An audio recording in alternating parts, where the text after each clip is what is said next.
Yo! Mga kapongkan, The Orange Guy. Sa video na to, I'm going to share how I was losing money in my agency daily.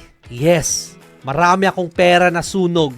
Maraming nawala sa aking opportunity. Marami akong gustong pasukin ng mga venture dati, mga businesses, at nag-failed siya because wala ako nito. And that's the reason why I created this video for you. So, para maiwasan nyo na or para magawa nyo na ng tama at ma-document nyo na while you are still learning, while you are still doing this. Even though you are into freelancing, agency, SEO man kayo, or whatever you are doing right now, basta it's a business or it's a process involved, then you need to have this as well. And I recommend that to you. So this episode, yan yung pag-usapan natin. Without further ado, I'm going to discuss standard operating procedure. At ito yung isi-share ko sa inyo guys. Nangyari siya, real experience ko ito. So, standard operating procedure or SOP. An SOP is a written step-by-step guide on how a task or a project should be done every single time. So, kung meron kang task na paulit-ulit gagawin, you need to create something like this. Kaya siya tinawag na SOP. From now on, I want you to document what you are doing. Every day, lahat ng documents namin, SOP namin, documented siya. Like this, para pwede ko siyang balik-balikan anytime I want sa training na to. An SOP answers question like, what does this task? When does it start and end? How exactly is it done? What tools are used? What does done look like? So in order for you to create an SOP, you need to ask something like this para makagawa kayo ng tamang proseso. Now, take note, merong ChatGPT ngayon. Tama ba? And I don't want you to depend on SOP. Marami akong kakilala, Diyos ko, nagiging magaling dahil sa ChatGPT. Well, that's true naman. It's very helpful. But guys, only create an SOP or a process, dapat siya ginagawa mo na. Hindi yung nakita mo lang sa ChatGPT or nag-research ka sa ChatGPT, create me an SOP for on-page SEO optimization, tapos meron ka ng SOP. Hindi ganon. Dapat ginawa mo siya, tinest mo siya, and then nakita mo nag-work siya or hindi siya nag-work, at yan na yung ginagamit mo together, ini-improve mo, kinukunan mo yung mali. You create your own process. Hindi yung nakita ka lang sa ChatGPT, okay, ito na. Tapos, ifa-follow mo yung SOP na nanggaling sa ChatGPT. No! Mali yung process na yun, guys. Well, you can still follow naman. Pero hindi siya reliable. Are they verified? Na-check mo na ba yan or hindi pa? You need to create a documented type SOP. That's very important sa lahat ng mga nagbi-business. Instead of depende kung sino gumawa, this is the exact process. Follow this. So if hindi nyo nakuha, panoorin nyo yung video, or I want you to go here, School of Profits/join. Dito guys, maka-learn ka sa community na to, paano kumita ng pera, paano makagawa ng SOP process, at ibibigay ko din siya dito guys sa school, sa community. So join kayo dito para makapag-access kayo sa mga SOP natin.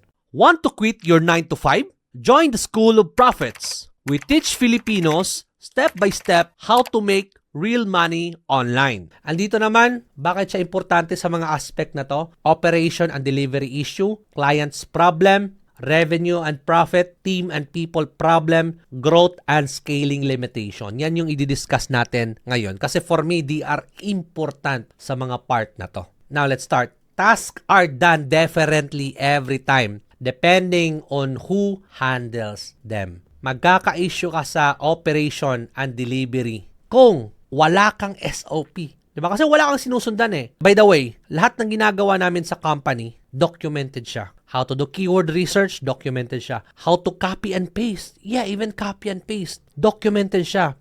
How to talk to the staff, how to talk to clients, onboarding process, documented lahat. And dito ko siya i-discuss bakit siya importante. Okay, so going back sa kanina example, kung nasa agency ka, how to onboard a team. I-document namin yan. Kasi kung wala kang documented, iba-iba yung proseso mo, papaano mo siya i-handle. Papaano mo gagawin to pag onboard sa team. Let's say, ngayon may bago kang tao, i-onboard mo, ikaw nag-onboard as CEO. Hindi pwede. Kasi wala kang process wala kang SOP. Or, may isang tao nag-onboarding sa bagong tao. May bago ka na naman bukas, in-onboard na naman ulit. Paulit-ulit niyang dinidiscuss yun. Whereas you can document the process and you can provide the onboarding process sa kanya, babasahin nyo na lang yan. Kasi you already documented the process on how you do onboarding call and isesend mo na lang sa kanya. But, handle it first. Okay, ganito namin siya ginawa. Document mo siya. And then, pag meron ka ng working process, dun mo pa ibigay yung document sa mga tao mo. Don't rely on ChatGPT once again. Team members guess instead of following a standard workflow. Yes, nag-guess sila. Based sa learning, based sa knowledge na lang nila. Kasi they don't know the process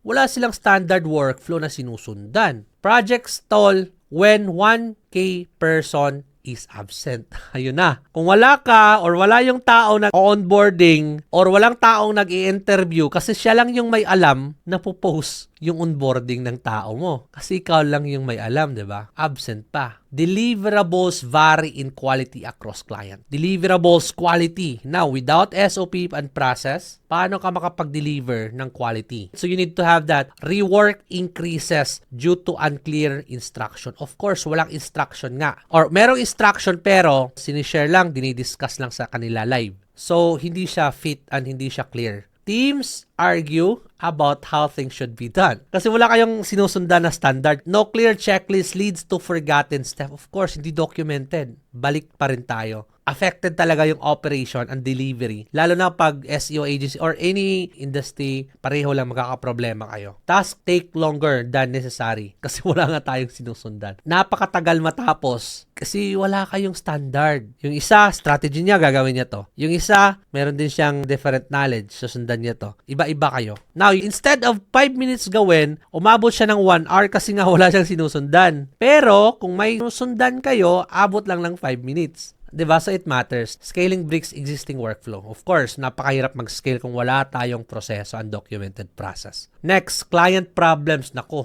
ito na tayo. Magkakaproblema kayo ng malaki sa mga clients. Why? Kasi wala kayong SOP na sinusundan. Clients receive inconsistent updates. Yun nga, continuous lang to guys Sunod-sunod lang to sila. Kung meron kang SOP, like weekly updates, Week 1, Week 2, Week 3, Week 4, nag-update kayo every week. Meron kayong dapat sinusundan na inclusion sa updates. Ito lang yung dapat kasama. Pero since wala kayo nag-update kayo every week, hindi sa tamang oras, hindi sa tamang araw, or updates nyo is hindi fit, hindi itong mga hinahanap talaga ng client kasi wala kayo nun. So better to have one. Response time vary wildly, of course. Kasi wala kayong sinusundan Sa amin dito, sinusundan namin kasi we are an office-based company. Maximum of 1 hour na dapat nakapag-reply na kayo. Pero usually guys, we can reply ASAP. Kasi during our working time, 8 a.m. to 5 p.m., dapat nakapag-reply talaga lahat. Like kasi, anong gagawin mo? Nasa trabaho ka, bakit hindi ka nakapag-reply? Or let's say you are doing other thing. Hindi ba yun natatapos? So, pag natapos yun, you need to reply. Different clients are promised different things. Of course, kasi wala kayong standard So, iba-iba yung deliverables po ninyo. Expectations are not clearly set during onboarding. We also have an onboarding process sa client namin na sinusundan. Ito lang yung dapat namin i-discuss sa onboarding call. And we also include the setting of expectation lalo na sa client kasi yan yung ini-expect nila sa'yo. For example, if you promise to provide weekly update, dapat nagsisend ka sa kanila weekly update. If you promise daily update, dapat nagsisend ka ng daily update sa kanila. Clients feel confused about the next step. Ano ba yung dapat nang gagawin? Sa amin sa SEO guys, we give them week 1. Anong kasama sa week 1, week 2, week 3, and week 4. We provided that to them. Documented siya. Ito on page sa week 1, technical sa week 2, content sa week 3, link building sa week 4. Ganon namin siya dino-document. Client already know and understand what we are doing, ano yung kasama sa task, ano yung dapat namin gawin, yung dapat namin i-reporting sa kanila and kailan. It's very detailed. Client complaints increase, of course. Wala kayong sinusundan Reports look different every month. Ayun, connected lang sila lahat, guys. So, better you need to have an SOP or standard operating procedure. Now, let's proceed to the revenue and profit. Before nagsimula kami, wala nitong operation. Meron kaming operation, but wala akong SOP. Napakahirap, Diyos ko. Na-remember pa yung nagsimula ko. From one-man team ako, tinuruan ko yung wife ko, kami na dalawa. May una akong na-hire tao, tinuruan ko. May bago na naman akong tao, tinuruan ko na naman. Well, natural magturo, pero wala kasing documented process. Ilang oras, araw, ubos, tapos sasabihin ng tao, okay sir, I need to quit kasi hindi pala to para sa akin. Diyos ko, nag-spend ka ng ilang araw teaching them how to do this, tapos aalis lang. Revenue and profit. Ito, malaki yung sunog ko dito. Kasi nga, connected na to lahat eh. So, revenue and profit, malaking pera na sunog ko nito. Maraming tao na wala kasi hindi nag-profit yung tao na yon. Tapos, walang nangyari. Hindi ka kumita sa kanya kasi umalis din. Or hindi nag-work yung ginagawa niya kasi hindi niya kayang i-duplicate kung ano yung gusto mong ipagawa sa kanya. Kahit tuturuan mo sila ng ganito, ganyan, hindi pa rin nila makuha. Over-servicing client unintentionally. Kasi wala kang document na ito yung rate ko every month. For SEO, ito yung inclusion, ito yung rate ko, ito yung reporting ko. Wala kang ganun. Ni-rate mo SEO, bang, whole month. Hindi mo nga pinakita yung deliverables. Tapos siniservisan mo siya ng $5,000 per month. Tapos may bago kang client, 2,000. Tapos may bago ka na naman client, 3,000. Paano yan? 'Di ba? Dapat standard yung rate mo. Underpricing due to unclear scope. Ayan na, connected lang sila. So pwede ka dito, paiba-iba yung rate mo na mataas. Pwede dito, mababa kasi hindi mo alam yung deliverables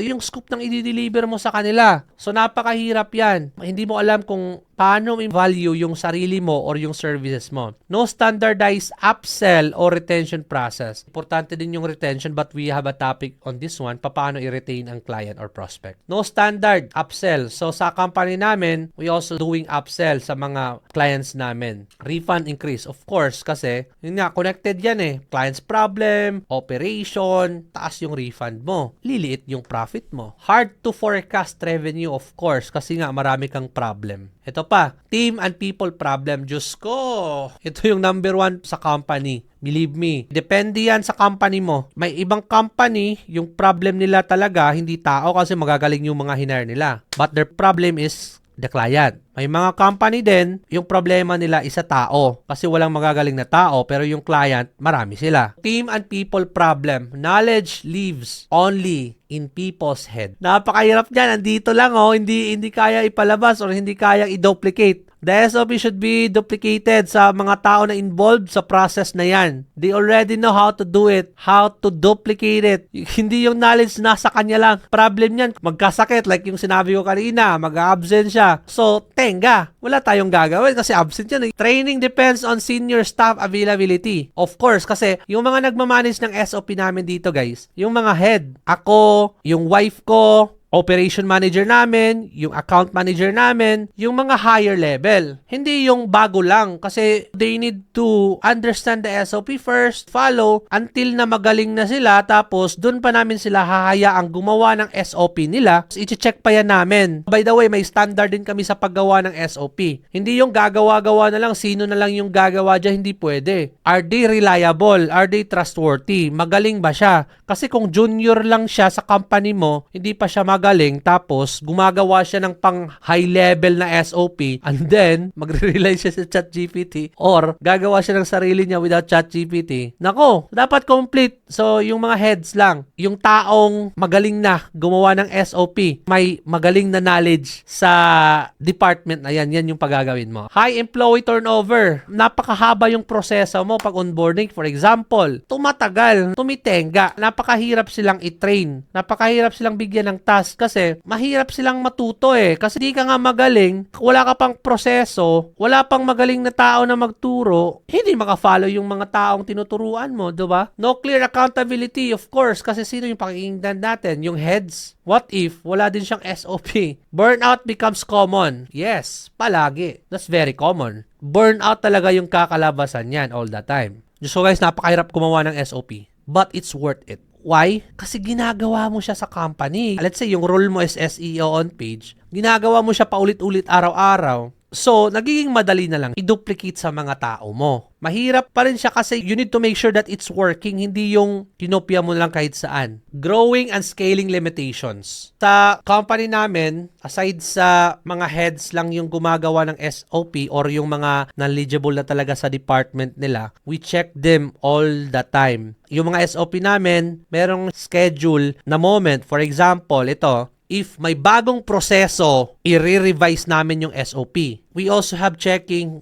every 3 months. I-check namin siya just to confirm if that SOP are still reliable or they are still working nowadays. And then, i-check din namin yung gawa nila. Hindi yung susundin lang natin. Hindi pwede guys, iba-iba yung SOP. Yung proseso namin, standard nga, diba? So, yan lang yung susundan namin. Hindi marami. Growth and scaling limitation, hard to delegate tasks confidently. Of paano ka maging confident kung hindi mo nga kaya i-duplicate sarili mo sa papel. Magandang SOP, ito yung pwede mong gawin. First, gawin mo muna siya sa text like what I'm doing right now. Kung meron ka pang time, gawin mo siyang video like what I'm doing now. I recorded this video for you to learn. Kasi napakahirap kung video ka muna, tapos tsaka mo pa siya gagawing SOP. Well, merong mga transcriber pero for me, mas easier kung text mo na kasi para masabi mo lahat yung gusto mong isabi tapos gagawin mo siyang video. May iba kasing tao na mas maintindihan nila yung video talaga. May iba din, gusto lang nila magbasa. SOP, meron dapat images yan ha. Founder becomes the system. Kung wala kang SOP, ikaw talaga. CEO ka, ikaw lang yung magaling. Ikaw talaga. Lahat. Ikaw nagiging system which is mali. Ubus oras mo. Hindi ka na makapag-isip kung anong tama mong gawin. Nagtuturo ka na lang which is wrong. Difficult to expand services. There are hundreds of services na pwede mong i-offer. Kung hindi mo kayang i-duplicate yung isa, paano na yung iba?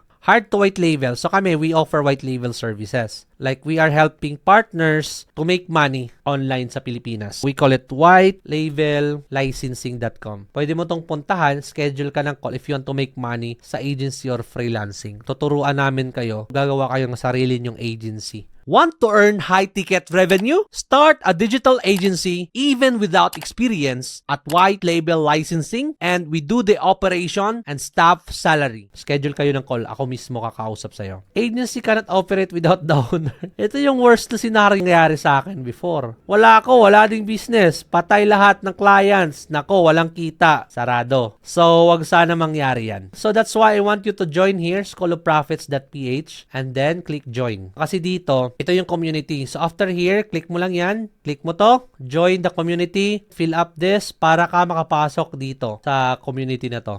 So, ayan o. Shinare ko na yung SOP namin sa community. But guys, may free akong mga SOP na nilagay ko dito. Meron ding paid. Yung paid kasi, eto, free siya kung makapag-join ka ng course. So, meron akong course, how to build your agency from scratch, no? Tinatawag ko siyang The Agency Blueprint. From start here, 7-figure mindset, marketing, sales, infrastructure, hiring and leadership, operation, finance, customer from 1 to 100 staff, tools and resources, and mga bonuses ko. Kasama na yung SOP. There are 100 plus SOP na kasama dito, guys. Grabe, napakarami. Papakita ko sa inyo yung hint ko sa mga SOP sa inyo para makita nyo din. But, they are from foundation, agency setup, sales and process, operation, marketing, finance, customer, human resources, at ginawa ko siya sa agency talaga.